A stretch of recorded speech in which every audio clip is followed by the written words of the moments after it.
Some vocabulary needed for this lesson. Volume. Volume is a three-dimensional measurement. Volume is used to determine how much space an object can hold. When determining volume of an object, it is important to decipher what the bases are. In order to find the volume, the area of the base is needed. The volume formula for an object is determined by two characteristics. Whether the object is a pyramid or a prism. Pyramid. Some characteristics of a pyramid is it has one base that is a polygon, and its lateral sides are flat triangles that come to a point on the opposite end of the base. The formula for a pyramid and a cone is volume equals 1/3 times height times area of its base. Prism. Some characteristics of a prism is it has two bases that are parallel to each other. The bases are polygons, and their lateral sides are rectangles, shaped and connected to both bases. The formula for a prism or a cylinder is height times area of base. Area is a two-dimensional measurement. This tells us the size of the object. Now let's take the information we just learned and reviewed to determine the volume of these objects.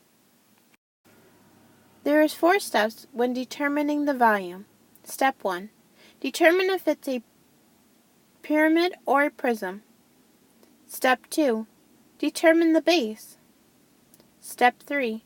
Find the area of the base. Step 4. Use the formula to find the volume. As we can see, we have this shape right here. Step 1. Determine if it is a pyramid or a prism. As we can see here, it has two bases. Both are rectangles. Therefore, it is a prism. Because the two bases are rectangles, the base is a rectangle. Therefore, that makes this a rectangular prism. Step 3. Find the area of the rectangle. Because this is your base, we're going to use area times base times height, because that is the area formula for a rectangle. As we can see here, the base is 5. And our height is going to be 3. But because this is, even though it's on two different bases, we know because both bases are parallel and they are congruent to one another, that the 3 is also the height of this rectangle. Therefore, we have 5 inches times 3 inches. So our area equals 15 square inches. Now, because area is a two-dimensional measurement, we have inches times inches, which gives us square inches. So now that we have the area of our base, we can plug it into our volume formula for rectangular prism, which is volume times height times area of the base.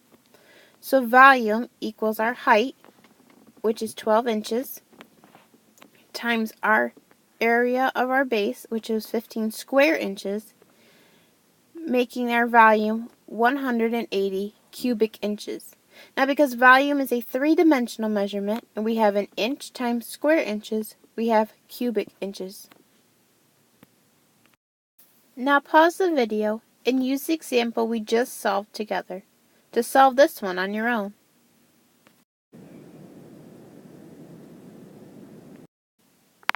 Now let's see if you got it right. So our first step is determine if it's a pyramid or a prism.